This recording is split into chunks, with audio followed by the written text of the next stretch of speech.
Ajoutez du ketchup à l'eau bouillante et vous serez surpris du résultat. Je vais commencer par ajouter une tasse de ketchup dans cette casserole avec de l'eau chaude. Je vais ajouter 2 tasses de farine de blé. À cette étape, il faut bien mélanger. Vous verrez que la pâte va prendre forme petit à petit. Regardez comment ça devient. Vous pouvez faire exactement pareil chez vous. Je vais ajouter 4 pommes de terre cuites dans un bol. Je vais ajouter 1 cuillère à café de sel, 1 demi-cuillère à café de poivre noir et aussi 1 cuillère à soupe de beurre. Maintenant oui, je peux tout écraser. Je vais ajouter 150 g de mozzarella coupée. Je vais bien mélanger jusqu'à ce que tous les ingrédients soient bien intégrés. Cette préparation exclusive va changer votre perception des recettes simples. Revenons à la pâte.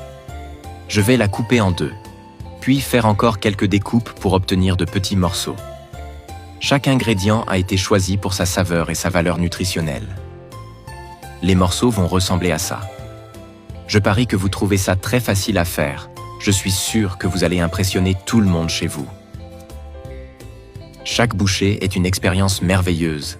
La saveur est incroyable. Vous pouvez m'envoyer une photo du résultat. Je vais aplatir un de ces morceaux pour pouvoir y mettre la farce au milieu. Ensuite, je peux ajouter un peu de la farce de pommes de terre que j'ai déjà préparée. Mettez-en autant que vous voulez. La quantité de farce dépend de vous.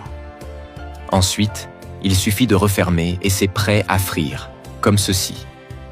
Dites-moi de quelle ville vous nous regardez pour que je puisse vous envoyer un salut spécial.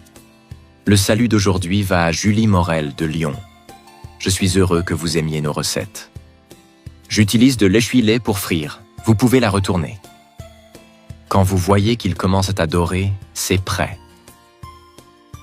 Le point fort de cette recette, c'est que vous pouvez la préparer rapidement avec peu d'ingrédients. C'est pour ça qu'elle est devenue une routine chez moi. Et je suis sûr que ce sera pareil chez vous. Le secret réside dans la combinaison des ingrédients que j'ai utilisés. Si vous dosez bien les quantités, je suis sûr que ce sera parfait, comme le mien. Regardez comme c'est incroyable. N'oubliez pas d'enlever l'excès d'huile avant de le mettre dans une assiette. Vous pouvez aussi ajouter un peu de ketchup pour encore plus de saveur. Regardez cet aspect visuel. Rien qu'en regardant, j'ai déjà envie d'y goûter. En quelques minutes, vous avez un plat délicieux prêt. C'est tellement facile à faire que même ceux qui n'ont pas l'habitude de cuisiner peuvent réussir cette merveille.